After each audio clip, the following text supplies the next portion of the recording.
नमस्कार मित्रों, history research point पर आप सभी का स्वागत करता हूं। एनसीईआरटी हिस्ट्री का मास्टर टेस्ट चल रहा है और यह मास्टर टेस्ट सीरीज संख्या 25 है मित्रों। अगर इसके पहले का वीडियो अगर आप लोगों ने नहीं देखा है तो प्लेलिस्ट में जाइएगा। एनसीईआरटी हिस्ट्री मास्टर टेस्ट के नाम से प्लेलिस्ट बनी हुई है, जाकर देखिएगा। मित्रों, जो भी लोग एनसीईआरटी का कंप्लीट कोर्स ज्वाइन करना चाहते हैं वह हमारे ऑफिशियल व्हाट्सएप नंबर पर मैसेज कर सकते हैं। ऑफिशियल व्हाट्सएप नंबर डिस्क्रिप्शन में दिया गया है और यहाँ पर भी हमारा ऑफिशियल व्हाट्सएप नंबर शो हो रहा है, ऊपर भी शो हो रहा है। 8318397276 हमारा ऑफिशियल व्हाट्सएप नंबर है। 1499 रुपए का यह कंप्लीट कोर्स है। यूपीएससी के लिए, स्टेट पीसीएस के लिए, KBS, NDA, SSB, TGT PGT और बीपीएससी टीजीटी पीजीटी के लिए कंप्लीट कोर्स है 1499 रुपए का। ठीक है, इसमें आप लोग को पूरा एनसीईआरटी क्लास 6 to 12 की पूरी एनसीईआरटी चैप्टर वाइज सारा test series notes, handwritten notes, PPT notes, lecture wise lecture series और लेक्चर सीरीज के नोट्स और उसके अलावा 2500 क्वेश्चन की मास्टर टेस्ट सीरीज मिलेगी फुल एक्सप्लेनेशन के साथ। तो जो हमारे कोर्स को ज्वाइन करना चाहते हैं व्हाट्सएप पर मैसेज कर सकते हैं। आइए शुरुआत करते हैं। यह टेस्ट सीरीज संख्या 25 है मित्रों। टेस्ट सीरीज संख्या 25 जहां से खत्म किए थे वहीं से शुरू करते हैं और 10 क्वेश्चन इसमें हो गया था आप लोग का। टेलीग्राम आप सभी लोग जरूर ज्वाइन कर लीजिएगा, लिंक डिस्क्रिप्शन में दिया गया है टेलीग्राम का, बिल्कुल ज्वाइन कर लें टेलीग्राम।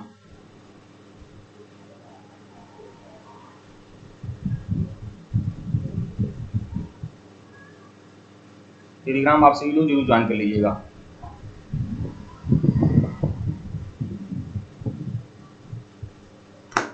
थोड़ा टेक्निकल मिस्टेक है।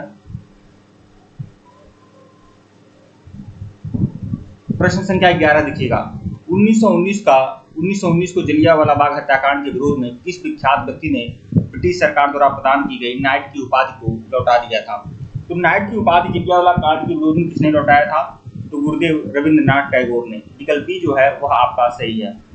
व्याख्या देखिएगा। जलियांवाला बाग नरसंहार के विरोध में रविंद्रनाथ टैगोर ने ब्रिटिश सरकार द्वारा प्रदान की गई नाइट की उपाधि लौटा दी थी। जनता के कष्टों का वर्णन करते हुए उन्होंने घोषणा किया था कि अब समय आ गया है कि जब सम्मान के प्रतीक और अपमान और बेमेल संदर्भ में हमारी श्रम को उजागर करते हैं। और मैं, जहां तक मेरा सवाल है, सभी विशिष्ट उपाधियों से रहित होकर अपने उन देशवासियों के साथ खड़ा होना चाहता हूं जो अपनी और कथित क्षुद्रता को सहने के लिए बाध्य हो सकते हैं।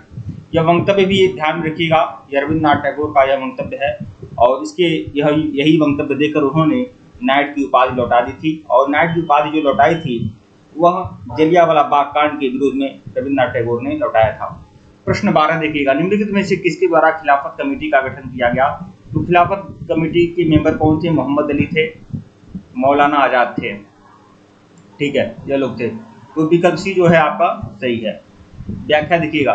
मोहम्मद अली, शौकत अली, मौलाना आजाद, हकीम अजमल खां, हसन मोहानी के नेतृत्व में खिलाफत कमेटी का गठन किया गया और देशव्यापी आंदोलन छिड़ा गया। प्रश्न 13 देखिएगा। खिलाफत आंदोलन के मुख्य उद्देश्य निम्नलिखित में से कौन से थे? तो खिलाफत आंदोलन के उद्देश्य क्या थे? मुसलमानों के बीच राष्ट्रवादी प्रवृत्ति का प्रसार करना। बिल्कुल, यह खिलाफत आंदोलन के मुख्य उद्देश्य थे। मुसलमानों को आधुनिक शिक्षा एवं ज्ञान विज्ञान से जोड़ना, यह तो उद्देश्य नहीं था। कांग्रेस की राष्ट्रवादी विचारधारा के खिलाफ मुस्लिम लोगों को खड़ा करना, यह भी नहीं था। तुर्की साम्राज्य की रक्षा करना और खलीफा के सम्मान की पुनर्स्थापना करना, यह था। ठीक है, तो इसमें क्या है? 1 और 4 तो है ही, 1 और 4 विकल्प सी। व्याख्या देखिएगा। केवल पहला और चौथा कथन ही सत्य है। ब्रिटिश शासन के अत्याचारों ने समूची भारतीय जनता को एक समान रूप से प्रभावित किया। हिंदू और मुस्लिम दोनों को राजनीतिक आंदोलन में ले आया। उदाहरण के लिए राजनीतिक गतिविधियों के क्षेत्र में हिंदू मुस्लिम एकता की मिसाल दुनिया के सामने रखने के लिए मुसलमानों ने कट्टर आर्य समाजी नेता श्रद्धानंद को आमंत्रित किया। वे दिल्ली की जामा मस्जिद से अपना उपदेश देते थे। इस तरह से अमृत देखिए, अब ये हिंदू मुस्लिम एकता को प्रदर्शन करने के लिए मुसलमानों ने क्या किया? मुसलमानों ने श्रद्धानंद को आमंत्रित किया जो आर्य समाज के थे नेता श्रद्धानंद, और यह जामा मस्जिद से भाषण दिए। यह हिंदू मुस्लिम एकता का परिचय था। ठीक है, और इसके अलावा सिखों ने क्या किया? सिखों ने अपने पवित्र स्वर्ण मंदिर की चाबियां एक मुसलमान नेता डॉक्टर सैफुद्दीन किसलू को सौंप दी। यह राजनीतिक एकता सरकार के दमन के कारण थी। इस वातावरण में मुसलमानों के बीच राष्ट्रवादी प्रवृत्ति ने खिलाफत आंदोलन की शक्लें दे दी। जर्मनी की ओर से प्रथम विश्व युद्ध के दौरान तुर्की और मित्र राष्ट्रों के विरुद्ध युद्ध में शामिल हुआ। ठीक है, तुर्की जो है मित्र राष्ट्रों के विरुद्ध युद्ध में शामिल हुआ था प्रथम विश्व युद्ध में। युद्ध के समय ब्रिटिश राजनेताओं ने भारतीय मुसलमानों को वचन दिया था कि वे युद्ध के बाद तुर्की के साथ सम्मानजनक व्यवहार करेंगे, किंतु सेवर्स की संधि के तहत यह खबर फैली कि ब्रिटिश सरकार तुर्की के सुल्तान पर अपमानजनक शर्तें थोप रही है। प्रश्न 14 देखिएगा, निम्नलिखित में से किसने खिलाफत आंदोलन के संबंध में कहा है कि हिंदू व मुसलमानों में एकता स्थापित करने का ऐसा अवसर आगे 100 वर्षों तक नहीं मिलेगा? तो यह महात्मा गांधी ने कहा है। विकल्प ए जो है आपका सही है। व्याख्या देखिएगा, गांधी जी ने खिलाफत आंदोलन को हिंदुओं और मुसलमानों में एकता स्थापित करने का ऐसा अवसर माना जो आगे 100 वर्षों तक नहीं मिलेगा। गांधी जी ने 1920 के आरंभ में घोषणा की थी कि खिलाफत का प्रश्न संवैधानिक सुधारों और पंजाब के अत्याचारों से अधिक महत्वपूर्ण है। प्रश्न 15 देखिएगा, निम्नलिखित घटनाओं को कालानुक्रम में व्यवस्थित कीजिए और नीचे दिए गए कूट का प्रयोग करके सही उत्तर का चयन करें। कांग्रेस का लखनऊ समझौता कब हुआ था? 1916 में हुआ था। चंपारण सत्याग्रह कब हुआ था? 1917 में हुआ था। जलियांवाला बाग कांड कब हुआ था? 1919 में हुआ था। खेड़ा सत्याग्रह कब हुआ था? 1918 में हुआ था। तो इस तरह से आप सम्मिलित कर सकते हैं। ठीक है, 1 2 4 3 विकल्प बी जो है आपका सही है। व्याख्या देखिएगा, तो कांग्रेस का लखनऊ समझौता 1916 में, चंपारण सत्याग्रह 1917 में, खेड़ा सत्याग्रह 1918 में और जलियांवाला बाग कांड 1919 में। इसी तरह से देखिए, इसी तरह से आपके सारे प्रश्न रहेंगे और मैं पूरी तरह से बोल रहा हूँ। मास्टर टेस्ट सीरीज अगर आप लोगों ने देख लिया, 2500 क्वेश्चन की मास्टर टेस्ट सीरीज देख लिया, बहुत ही बढ़िया आप स्कोर करेंगे। ये जो मास्टर टेस्ट सीरीज है ये क्लास 6 to 12 की पूरी समरी है। इसके अलावा जो आशीर्वादी लाल श्रीवास्तव, बिपिन चंद्रा, सतीश चंद्रा, रामशरण शर्मा, जो अच्छे राइटर हैं एनसीईआरटी के, वहां से प्रश्न उठाए गए हैं। यहाँ पर बहुत ही बढ़िया मास्टर टेस्ट सीरीज है। प्रश्न 16 देखिएगा, अलीगढ़ में जामिया मिलिया इस्लामिया, अलीगढ़ में जामिया मिलिया इस्लामिया, अब इसका नाम क्या है? राष्ट्रीय मुस्लिम विश्वविद्यालय, बिहार विद्यापीठ, काशी विद्यापीठ और गुजरात विद्यापीठ की स्थापना का संबंध किस आंदोलन से है? तो यह जो शिक्षा संस्था स्थापित, ये जो भी शिक्षण संस्थाएं स्थापित की गई थी, यह किस आंदोलन के दौरान स्थापित की गई थी? असहयोग आंदोलन के दौरान। असहयोग आंदोलन के दौरान। विकल्प बी जो है आपका सही है। बहुत ही बढ़िया चुनिंदा प्रश्न है आप लोगों के लिए। व्याख्या देखिएगा, 1921-22 में असहयोग आंदोलन के समय भारतीय जनता एक अभूतपूर्व हलचल के दौर से गुजरी थी। हजारों की संख्या में छात्रों ने सरकारी स्कूल कॉलेज छोड़कर राष्ट्रीय स्कूलों और कॉलेजों में प्रवेश ले लिया था। इसी समय अलीगढ़ के जामिया मिलिया इस्लामिया, ठीक है, बिहार विद्यापीठ, काशी विद्यापीठ, गुजरात विद्यापीठ की स्थापना हुई थी। जामिया मिलिया इस्लामिया बाद में दिल्ली में स्थानांतरित हो गया था। अब देखिए, ये बिहार विद्यापीठ है, ये प्रश्न आ सकता है बिहार स्पेशल में। बिहार विद्यापीठ आपका किस आंदोलन के दौरान स्थापित हुआ था? तो असहयोग आंदोलन के दौरान स्थापित हुआ था। प्रश्न 17 देखिएगा, असहयोग आंदोलन के संबंध में नीचे दिए गए कथनों पर विचार करना है। यह आंदोलन 1920 में शुरू हुआ, सही है। इस आंदोलन को चलाने के लिए तिलक स्वराज कोष की स्थापना की गई थी, यह भी सही है। इस आंदोलन के दौरान चरखा स्वतंत्रता का प्रतीक बन गया, ये भैया गलत है, क्योंकि असहयोग आंदोलन में चरखा नहीं, खादी स्वतंत्रता की प्रतीक थी।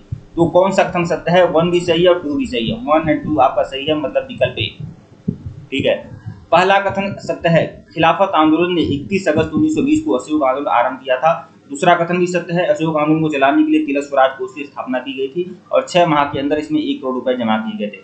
तीसरा कथन सत्य है, चरखा नहीं बल्कि खादी असहयोग आंदोलन के दौरान स्वतंत्रता की क्या थी? प्रतीक बन गई थी। ठीक है, प्रश्न 18 देखिएगा, गांधी जी द्वारा 1920 में आरंभ किए गए असहयोग आंदोलन को वापस लेने का प्रमुख कारण क्या था? गांधी जी ने असहयोग आंदोलन क्यों वापस लिया था? तो 4 ऑप्शन है। तो चौरी चौरा घटना के कारण, चौरी चौरा हुई हिंसक घटना के कारण गांधी जी आहत हो गए, ठीक है, और उसके बाद उन्होंने वापस ले लिया। व्याख्या देखिएगा, संयुक्त प्रांत के गोरखपुर जिले में चौरी चौरा गांव में 3000 किसानों के कांग्रेस जुलूस पर पुलिस ने गोली चलवाई। उत्साही भीड़ ने पुलिस थाने पर हमला करके उसमें आग लगा दी, जिसमें 22 पुलिसकर्मी मारे गए।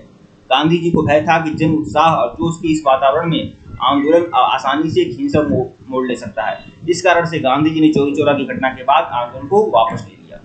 ठीक है, प्रश्न 19 देखिएगा, 1920 से 22 तक चले असहयोग आंदोलन के संबंध में नीचे दिए गए कथनों पर विचार करना है।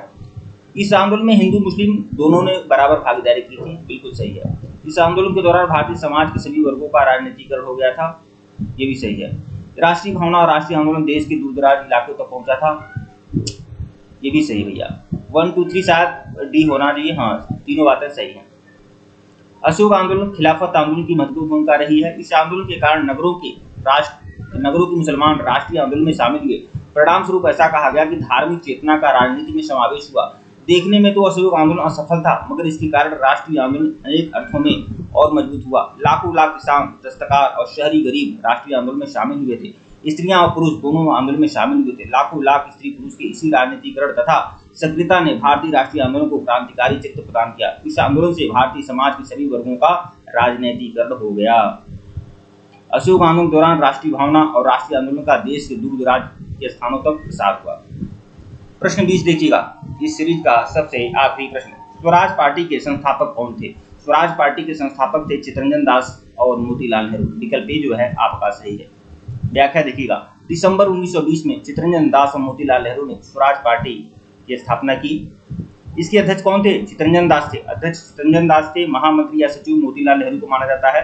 स्वराज पार्टी को कांग्रेस के अंदर ही एक समूह के रूप में काम करना था। अच्छा, स्वराज पार्टी की स्थापना क्यों हुई थी? स्वराज पार्टी की स्थापना इसलिए हुई थी कि जो असेंबली है उसके काम में क्या अड़चन डालना, ठीक है।